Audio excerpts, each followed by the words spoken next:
Okay, so what are you working on today, Brian?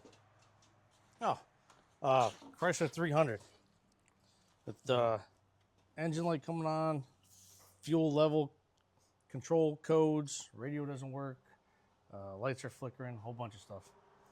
So what did we find going on with this? So first we found that the customer was working on it and they had to run their own ground from the fuel pump. Then when I looked into it, and this harness here, which runs along the floorboard down there, I found this wire. Obviously you can see that's melted. Let me get a close-up on there. Yeah, I see it. So I followed that back to the fuse box where we also have a little bit of damage inside there. So We can get a close-up of that fuse box. so Hang on 1 second, bear with us. And let's see if we can get that. Oh yeah, I can see where it's melted right near that number 10 fuse. Yep. Okay. Basically all that does is contact and relay power back to the front. So on the back side of the fuse box, we repaired that. We put a fuse link in there, cut this out, put the new wire in. Went to check and realized we still have an issue in the front with power. Following the harness up through the car. Inside this car here, huh? Yeah. And if you look closely here, we can still see we have the same issue going on. Or this wire. Take that light out of there. Oh yeah, you can see that wire is melted. That harness is probably shot. Yeah. It keeps going all the way through. It goes up to the plug, into the junction, into a control module, coming across where it's supposed to feed to. Oh, the cigarette lighter. You can see there's no sheathing at all. Look at those wires just melted together. I can imagine what that wire harness looks like behind the dash. Which is the problem. Because to fix it, it all has to come out and all be opened. So, when you gave the customer the good news, what's his thing?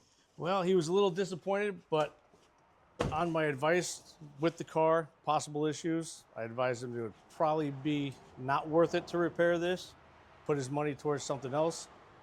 We're looking probably $2,000-$3,000 to repair it, and we don't even know if the modules are going to be damaged. So send him home to think about. We're going to put it back together so he can drive it home, and he's probably going to look for another car.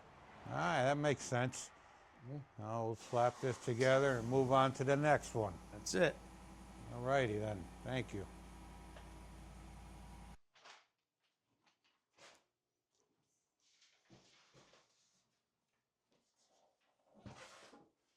I'm back to give you an update on the 06 Chrysler 300.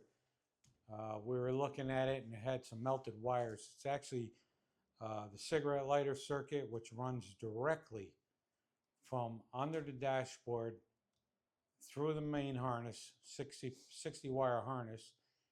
Then it goes along the side rails all the way to the trunk into the main fuse box. It melted the fuse box. Well, it was self-inflicted. The customer hardwired it, and there was a short, a direct short to ground, and it melted. Car's kind of not worth doing all that work to, but now we find out that he just spent $5,000 putting an engine in this car less than a year ago. So you got to weigh that out and say, what am I going to do now? I got $5,000 into this car.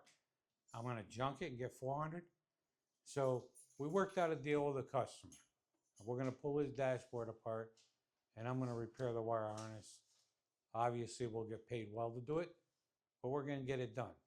So we will do a video of that procedure, and we'll post it when the time comes. So have a good day.